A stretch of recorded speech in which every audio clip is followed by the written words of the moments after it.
Welcome, Capricorn. This is Regina from Pacific Tarot, and I'm going to be doing your October general reading. I'm going to start with the bottom of the deck of the Shulton Tarot, and this is the Hierophant card. The Hierophant card is showing me a picture of you, Capricorn, extracting all of the lessons, all of the juice, all of the pith from your experiences, from your past. I feel you looking at uncomfortable experiences, looking at your reality and understanding, looking at the understandings you've gained, the wisdom you've gained, the knowledge you've gained, and in seeking understanding from your ancestors, your elders, your guides, you've actually been allowed to dig deep into your past and really gain some mastery over the lessons that you've experienced, the suffering that you have endured. So Capricorn, your first house has the King of Swords. The King of Swords is repeated. This energy is repeated in your reading here with the Emperor in the fourth house. The King of Swords is you laying out a plan, pursuing a new understanding inspired by a new vision of a truth, a larger truth, that you are now in the process of structuring your steps towards that goal that you've identified. You're beyond the exploration of the truth. You're into implementing the wisdom of this inspiration that you've gained. You're structuring that information, that wisdom, into every area of your life. In the second house, the Four of Pentacles shows me a kind of push and pull that's occurring here. And this is definitely under the auspices of the Hierophant, where you're learning lessons, but part of that learning is a synergy between the enlightenment that you're gaining, the wisdom you're gaining from your past experiences, and also the resistance that you create in holding on to what is familiar to you, holding on to the things, perhaps the people, the places that have been meaningful to you. You're guarding those. So this is showing me a heart that has been really damaged, but is not open, is not thoroughly open to others, particularly because of the lessons that you're extracting, this really excruciating process, I believe, that you're undergoing with the Hierophant card. The third house is showing me the process that you're undergoing, and the Knight of Cups shows you to be pursuing your feelings, pursuing your emotions, and really allowing yourself to explore the range of your emotional experiences. Some of these are coming up from your past, and they're really coming up out of the difficulties and challenges you've faced, not all of which you have navigated successfully, but all of which have had an impact on you. And thus this exploration must occur within a very private and confidential space, a space among intimates, those that you're very close to and that you've shared some of these experiences with. The fourth house is the Emperor. This is your past. This is showing me that you're gaining a kind of mastery of your past. And the Emperor is showing that you have been through innumerable experiences that have contributed to your worldly wisdom, your outer wisdom. And this worldly wisdom is the knowledge that you're using to structure and build your experiential reality. This is you building and structuring your world, your reality, based on the knowledge that you've gained.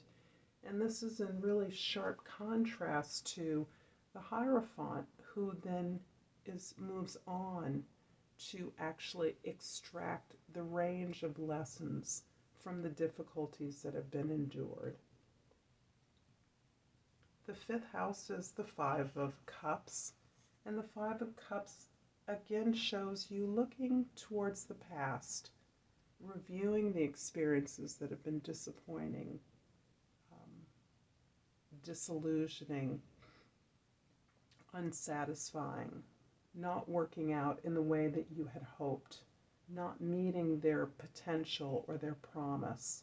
And yet, you're learning the wisdom of turning to what remains, recognizing what remains of your resources, of your emotional landscape, what feelings that you can build upon with the Two of Cups remaining here, and for which you are grateful. So this is turning away from a suffering perspective on the past, turning towards gleaning those lessons, and also having gratitude for what resources remain and the way forward with which you will build from this connection a meaningful future. This Ten of Pentacles is showing us what that meaningful future is looking like. The Ten of Pentacles is showing us a world of abundance, of generation, of community, of generosity, enjoying the fruits of labor, the lessons, the wealth of wisdom from the lessons we've learned, in a community that stabilizes growth, that allows for change, a structure that can grow and become fuller and richer. So I find the Ten of Pentacles in this reading to show a flexible structure, a flexible reality that is primed for growth and expansion. The seventh house is your intimate relationships, be that with people, places, or things. The Ace of Swords really shows you being inspired through a partnership, being inspired through a group or a team that you are leading. Through your ability to lead, you are actually learning from your students, from your teammates, from your peers, and you are understanding a new level of truth and integrity, alignment with the truth that you are leading on behalf of an entire community or team of people. So this is you getting clarity and devising a plan, structuring a plan, outlining the steps forward.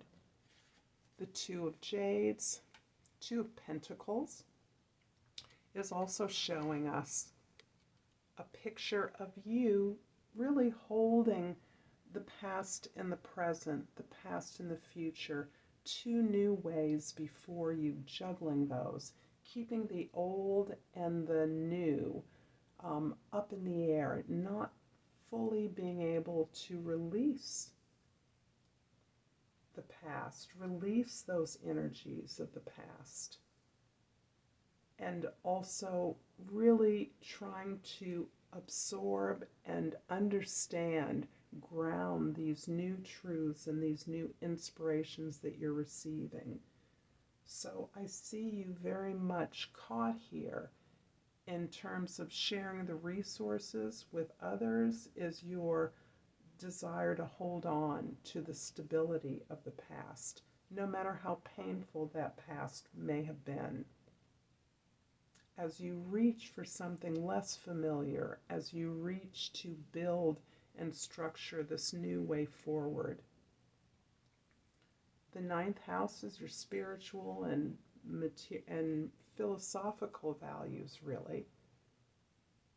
The Queen of Swords shows an emphasis. We have certainly a power couple here, the King and the Queen of Swords in the first and the ninth house. This is a relationship of inspiration. So there is someone who is inspiring you. There is someone who brings the objective lens, the ability to observe, the ability to stand back and detach themselves from their emotions, from the emotional baggage of their experience. This also amplifies your willingness and ability to look at how your thoughts are impacting your behaviors, how your thoughts create not only your patterns of behavior, but your realities. And this is something that you are learning in a new way.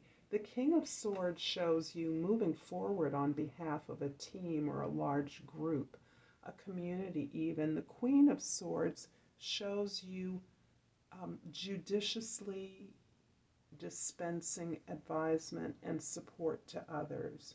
Your ability to take the experience of others and put that in an objective container that allows you to further explore this new truth that these experiences of others are revealing to you. You're creating a model here and a plan. The 10th house is your social vision. It's also the way the world sees you. The Knight of Swords is this ability to link what you're learning, what your vision, what your truth is becoming, and to continue to explore that on behalf of others, just as you are exploring that on behalf of yourself.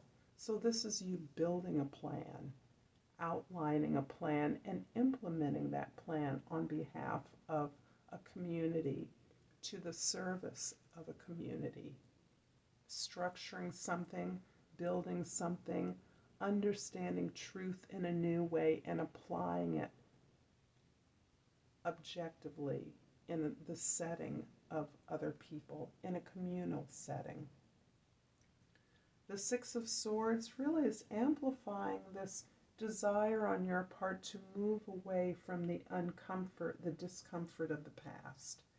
You're moving away from awkward relationships, disappointments, and the sense that the promise of your experiences has not been fulfilled. So even as you move away into away from the suffering or the difficulties that you're experiencing, away from the challenges, you are indeed actually looking for peace. You're looking in that search for peace. You're also looking for an acceptance of your past as it is, as you are now understanding it, and getting some peace from that movement away from difficulty, allowing yourself to take the best of you. The baby is held up in the boat, to take the best of you, your purest, most innocent spirit, to a new and calmer shore. The Ace of Jades in the 12th house again points to our experiences of beginning anew. This is a new project that you're beginning, that you're starting. So you are indeed beginning a new project.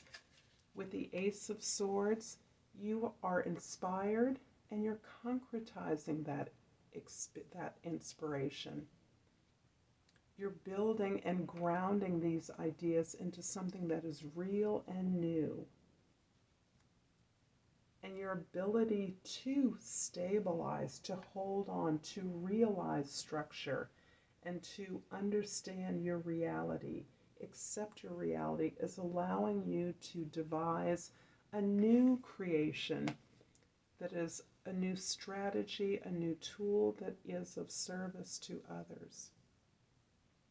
This is the end of your experience. So as you're gleaning to learn these lessons from the past, as you're pursuing these new inspirations here, and you're pursuing them on behalf of a team or in the service of a community, you are in fact creating a new beginning, a new way, a new material reality for yourself that comes out of your experience and is opening up entirely new and unexplored vistas for you. I'm going to pull a Divine Door Oracle for you so that even as they flip up, I can gain a new card. And I find this beautiful green gated doorway, and it reads, "A Note on Love. Seek different seasons and enter into the unknown when love is the focus, foundation, and goal. Blessed is the body, mind, and soul." I'm going to leave it there for you, Capricorn. Please like, share, subscribe. This is Regina from Pacific Tarot. Until next time, Namaste.